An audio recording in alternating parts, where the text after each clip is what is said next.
Zelensky's in a position where he looks at America and thinks, I can't rely on you. And he looks at Europe and worries, I can't rely on you either.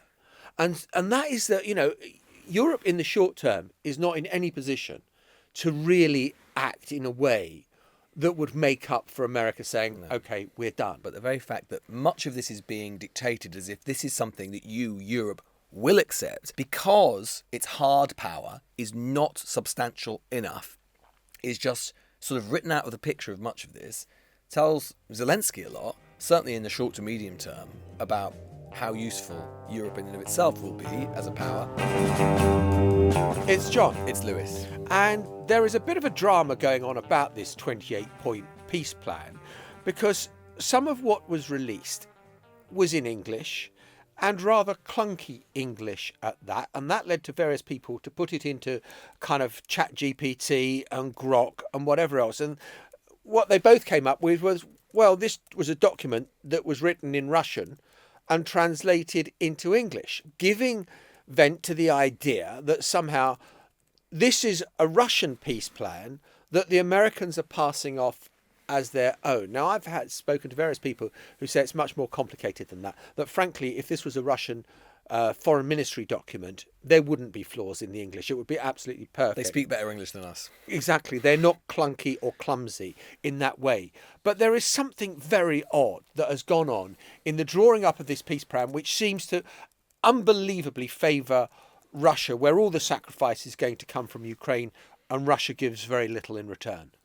The sort of context of this, obviously, in a way, we've been talking about all year. We've been talking about it ever since that fateful explosion between Trump and Zelensky in the Oval Office back in February, going on for a year ago now. And ever since that time, Ukraine and the European powers have been trying to have changed tack. Instead of attacking anything that the Americans were doing or that Trump was doing, instead of just rejecting stuff out of hand, even when it has clearly been unacceptable to the Ukrainians or to the Europeans, the strategy and tactic has been to engage with it, to say, Mr. President, what a very, very interesting proposal this is. Let's go away and think about it. Let's criticise it. To try and manage Trump expectations and to try and keep him on side so that the arms and intelligence, to a limited extent, but still continue to flow. It feels to me as if, maybe it's not this week, but certainly it's coming, that we are reaching the end of that game, that diplomatic game, because we're reaching something approaching a crunch point. And this document, this 28-page document, for all of its demerits and faults, appears to be that endpoint. And it's just worth dwelling for a second on what it says. So as I say, this came out over the weekend. It forms the basis of the negotiations which have been taking place in Geneva. And the idea is, within these 28 points, is that it forces an end to the war in Ukraine by freezing the conflict roughly along where the front lines are at the moment. It won't recognise Russian occupation in international law of those places, but it will freeze the border. It will take Ukraine's NATO membership off the table permanently. And in return, Ukraine would get some sort of formal sovereignty guarantees, perhaps backed up by the US, although it's unclear exactly what that would look like. It would be allowed to join the EU, which is potentially a significant concession, but there may also be limits on its army from where it is today to around 600,000. So given the territorial concessions which are being spoken about, given the taking off the table, the prohibition of joining NATO, which has obviously been a key Ukrainian ask, these are very, very tough pills for Kyiv to swallow. Yeah, and just to sort of, so that Russia would be able not only to keep the areas that it has taken, but also would have control of the whole of the Donbass. And part of the reason that the Russian operation failed in 2022, aside from the chaos after the invasion, was that they just didn't have enough forces in position to take Kyiv. The thinking is that if you have the Donbass as well, then you're within striking distance of Kyiv. It'll be a much easier operation. So what you have is you have a Ukrainian military that is halved in size. You have Russian troops in the Donbass. You have no international peacekeeping troops maintaining the sort of ceasefire line, as it were. Pete, you might remember the Starmer idea of coalition of the willing, sort of European troops to maintain the demarcation line. This document, that's gone. That's nowhere. So you haven't got any of those people there.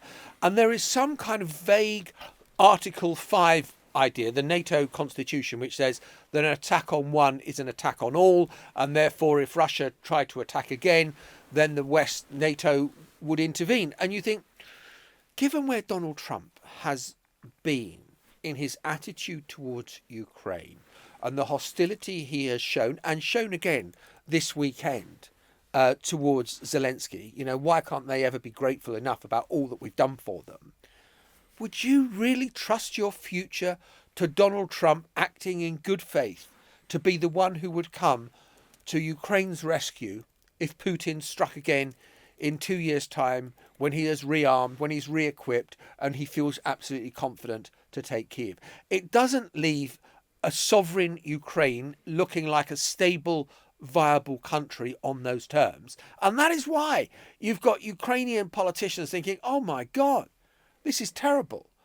But what is the alternative? And so, as you say, Lewis, I think the significant thing is that Europe is engaging.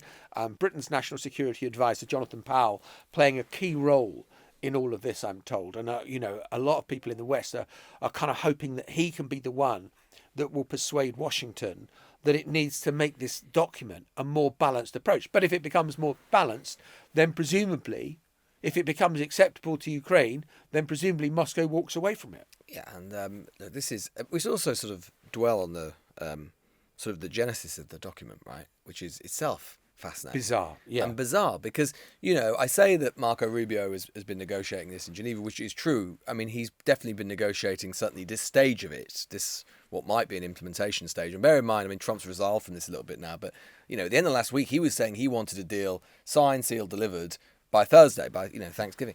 And, he said it's probably going to now push into next week at least. But nonetheless, so this has been very much presented initially as a fait accompli. Trump then says it's not the final deal. Putin also says it's probably not the final deal. But nonetheless, these are the sort of outlines. And it seems that the outlines have not necessarily been negotiated between Marco Rubio and his opposite numbers. But instead, again, this kind of omnipresent figure of Steve Witkoff, who has been, you might remember, has been deeply involved in the Middle East and the Gaza process, but has been a sort of envoy for Trump in this process as well, negotiating in Miami with a Russian opposite number, drawing this document up, again, in very kind of opaque circumstances, behind closed doors. I mean, these things are often behind closed doors, but normally they're at least done by State Department or foreign offices or whatever. But this is being done in a very classically Trumpian way. Certainly no Ukrainians in the room, and certainly no Europeans in the room either, despite the fact that the Ukrainians are expected to live with it, and to some extent the Europeans are being expected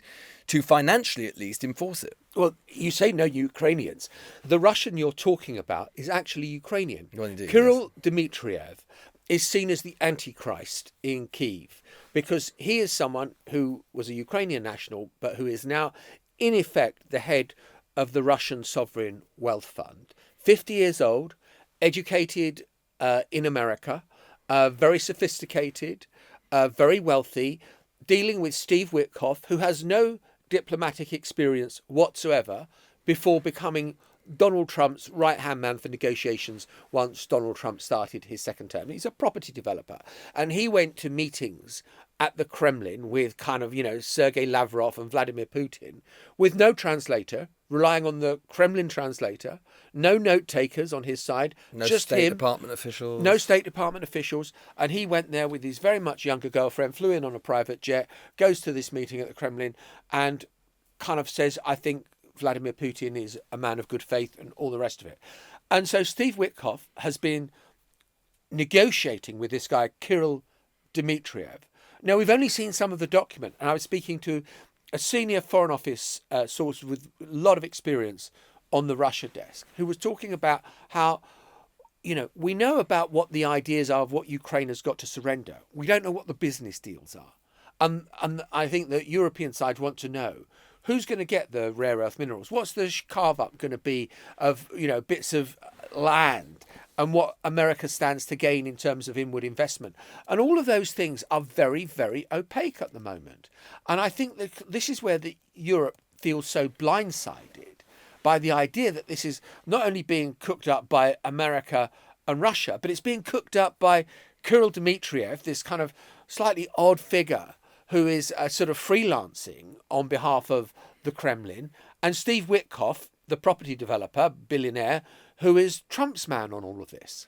Yeah, and and this is obviously the thing that makes so many Ukrainians and Europeans nervous, and rightly so, because this is, reminiscent of, and this has been one of the themes of this year, right? So great power politics, and this is what Putin has wanted from the very beginning, which is to, as if this were a sort of modern day Versailles conference, sort of sit there as the great powers, the United States and Russia, itself very elevating to Russia, which in many ways is quite a weak state, and carve up Europe and create a new European security order as they see fit, and to do so without the Ukrainians in the room and without the Europeans in the room is obviously very, very uncomfortable.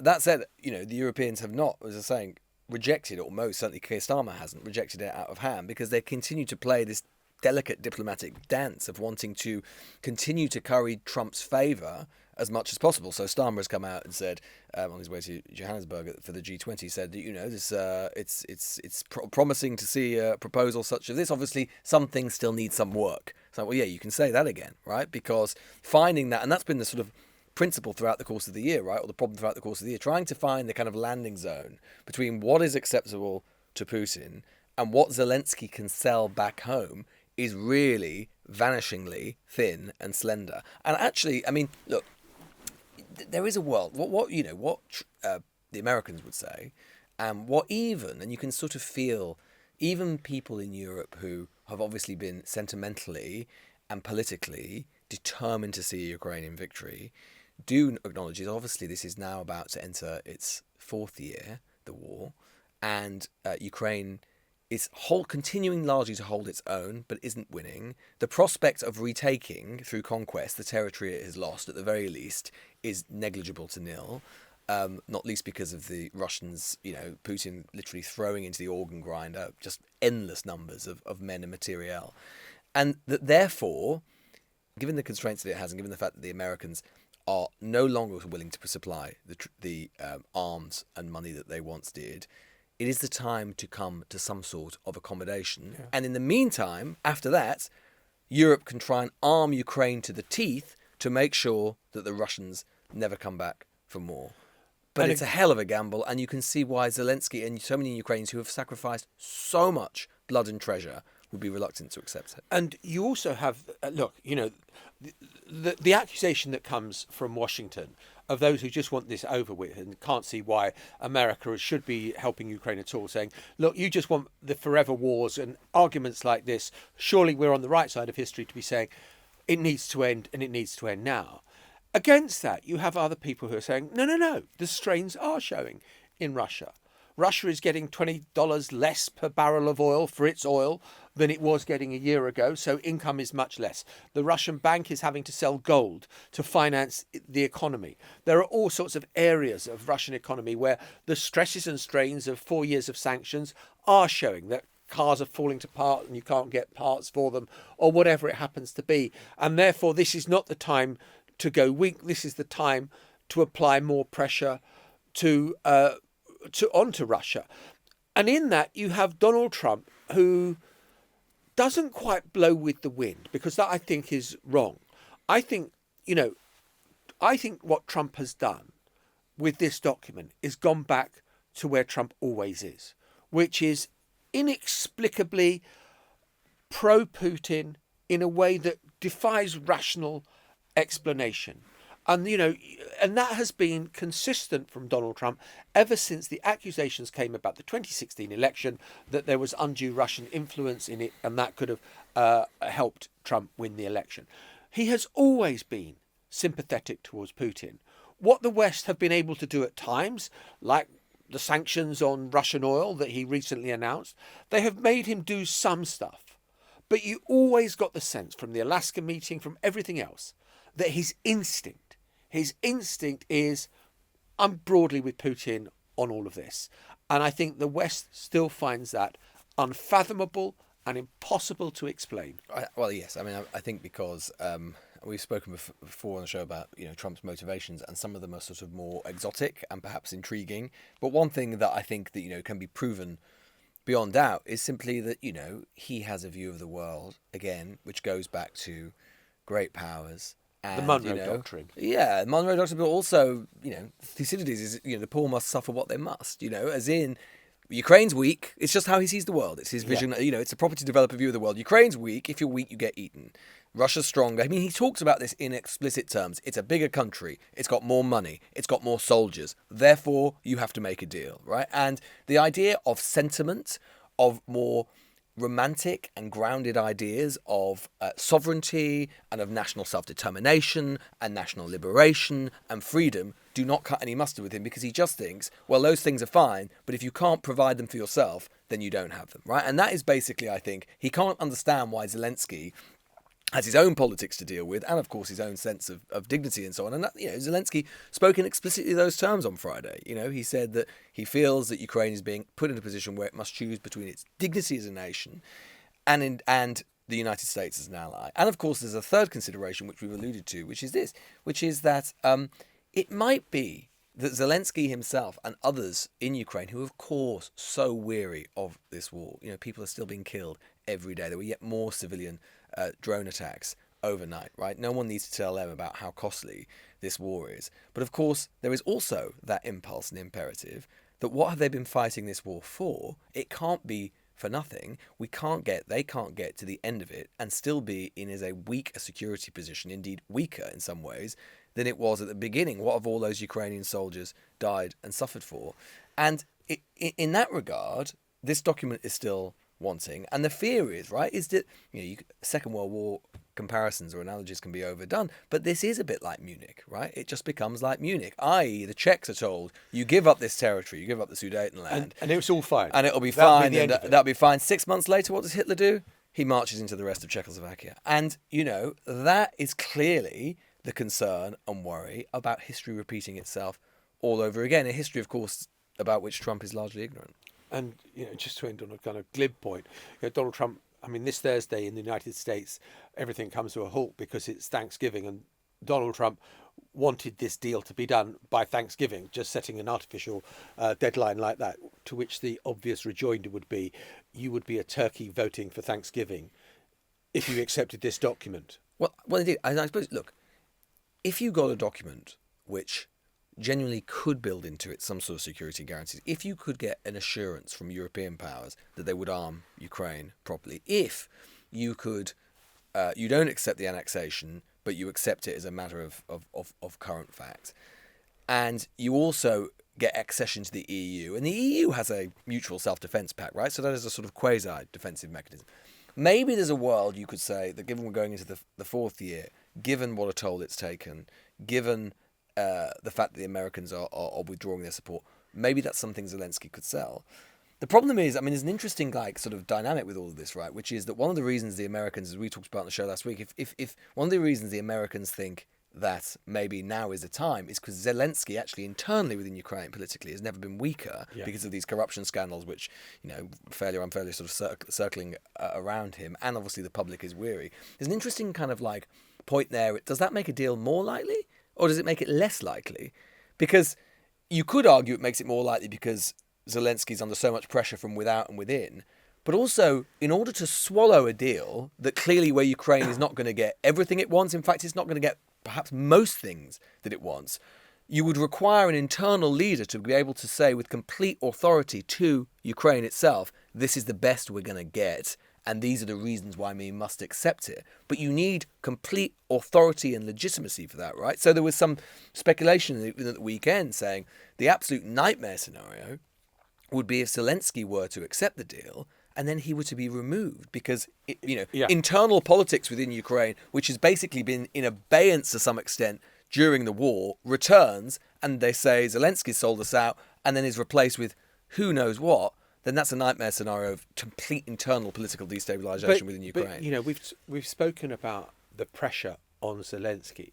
And of course, where Donald Trump is right, is to say, look, this is your backyard, Europe. If you want to do something about it, you do it. We had all the talk about the coalition of the willing earlier on this year. which hasn't seemed to make that much progress. You've still got countries in Europe buying Russian oil.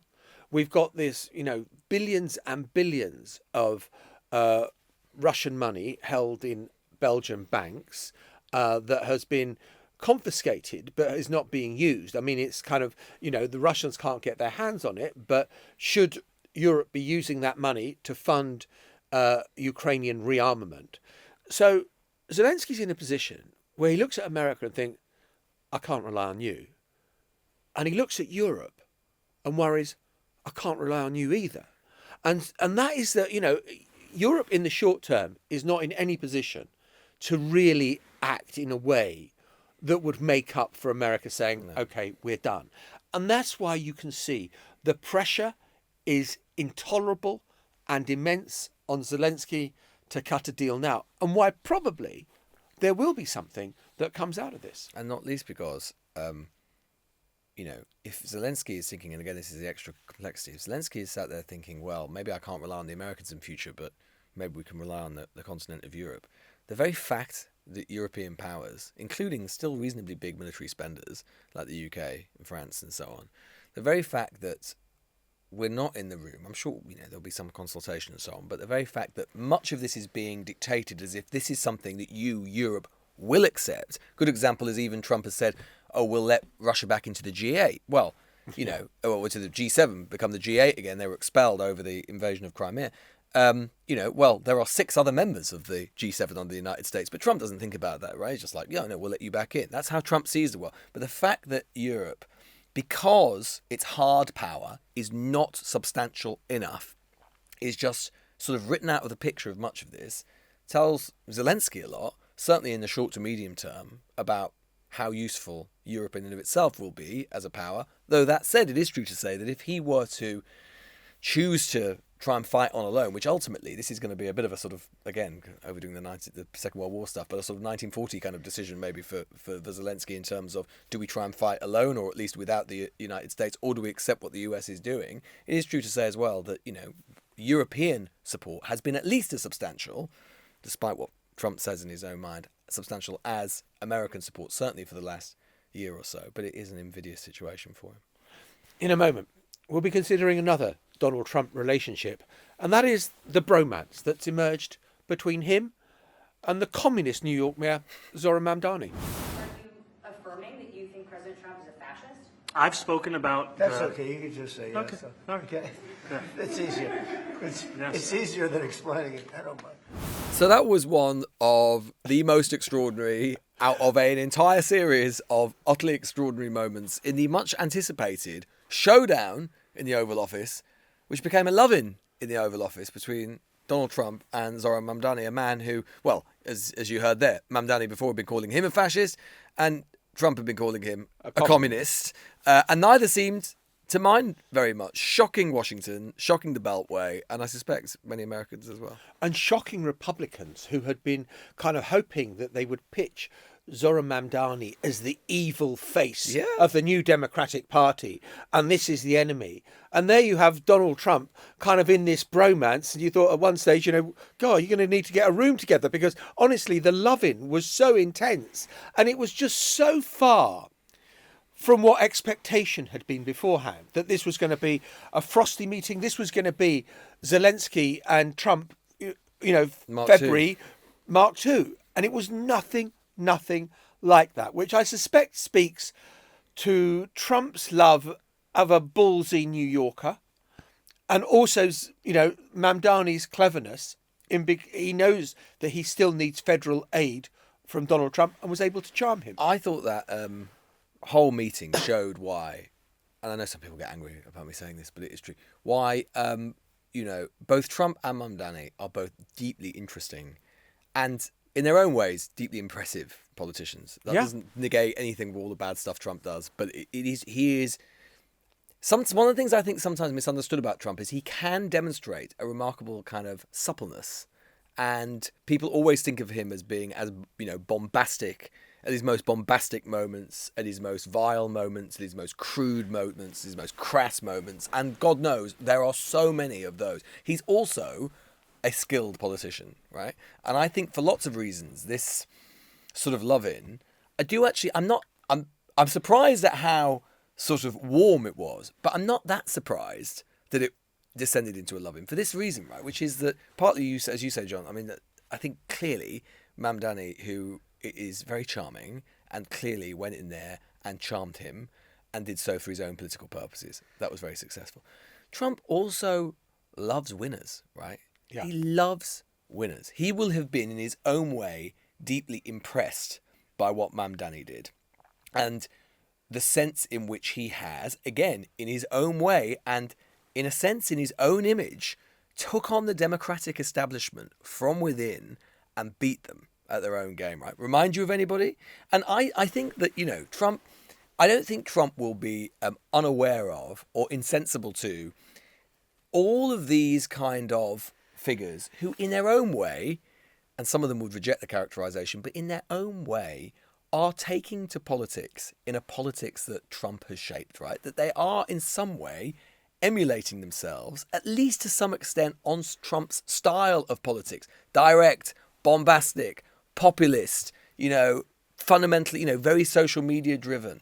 All of these things, this political world that Trump has helped create, he is seeing a whole generation of politicians like Mamdani basically come along and, to some extent at least, be a bit like Trump. But what you said about Trump loving a winner is absolutely spot on. And the way Mamdani did it and coming from nowhere and, and Trump charts in this meeting, the way his poll ratings keep going up. But the other thing that Trump loves is attention. And he likes people who can command attention in the media. Donald Trump has all the newspapers delivered to him at the White House. He's still very old-fashioned in that respect. Is he reading every article and every op-ed? No. Is he looking for who's getting the headlines? Yes. And he loved the fact that so many journalists were so wrapped in attention to this meeting. There are two men there, and again, it goes back to what I was just saying about their style of politics. These are two men who, in their own ways, are masters of the attention economy and the digital attention economy. They both know it.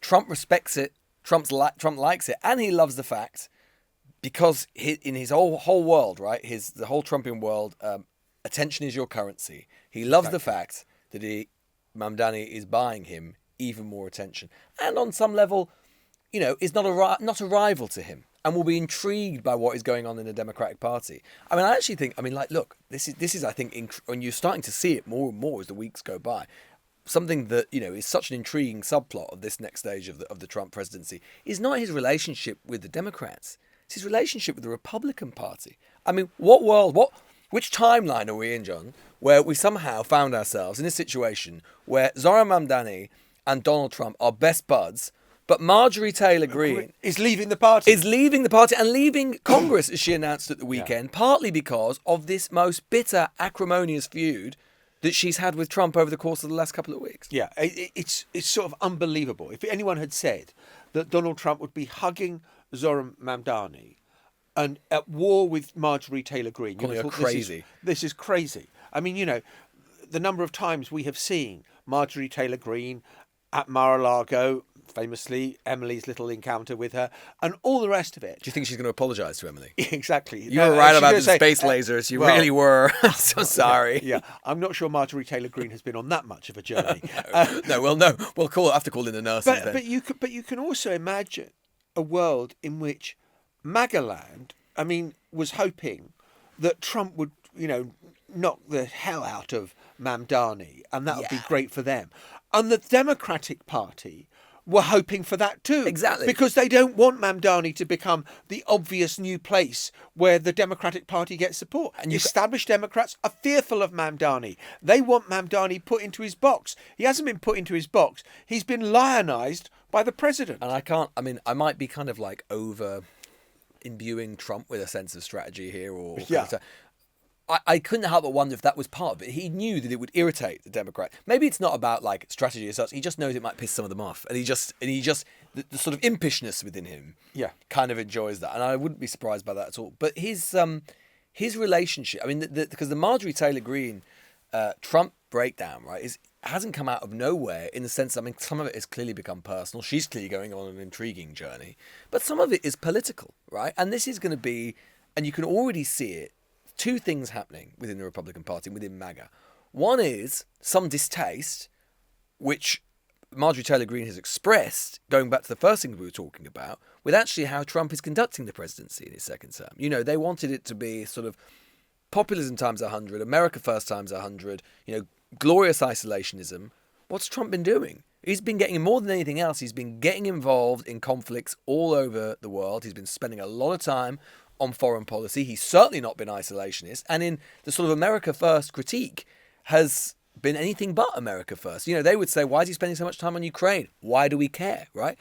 Marjorie Taylor Greene has explicitly said that, saying we need to be focusing more on kind of, you know, bread and butter issues about, you know, prices in the shops and so on. So it's partly that, but also as well, like the fact that already, and Trump will not like this, and this is why we'll probably see him do even more sort of crazy things over the next few years to try and keep himself relevant and in the kind of attention world, is because, you know, MAGA and the Republican Party are already thinking about what comes next. And they're thinking about, and this will become even more intense next year once the midterms are out the way, about who stands in 2028. Because whatever Trump says, they know it's not going to be Trump. There are real issues that are dividing the MAGA world, not the Republican Party. There's always been a division between, you know, kind of the Mitt Romneys and Jeb Bushes of this world, of the old establishment Republicans, and MAGA. Within MAGA land, there are huge issues and splits. You know, the Epstein files was one of the issues, affordability, healthcare, free speech. You know, all of those things are really tearing at MAGA right now. And so to think of Marjorie Taylor Greene and Donald Trump's bust up as just about personality, yes, they are two very big personalities, but it's actually policies at the heart of this. And that is something that's going to be fascinating to watch in the Republican Party, because it's the first time that this has happened. You know, Donald Trump creates Frankenstein's beast in the shape of MAGA. And, you know, and the monster is kind of doing its own thing, and Dr. Frankenstein is no longer in control of it. And that is going to be the sort of what we're going to watch unfold post-midterms, but even maybe before the midterms, that Donald Trump no longer has the power over his base that he once did. The Newsagents. This is a Global Player original podcast.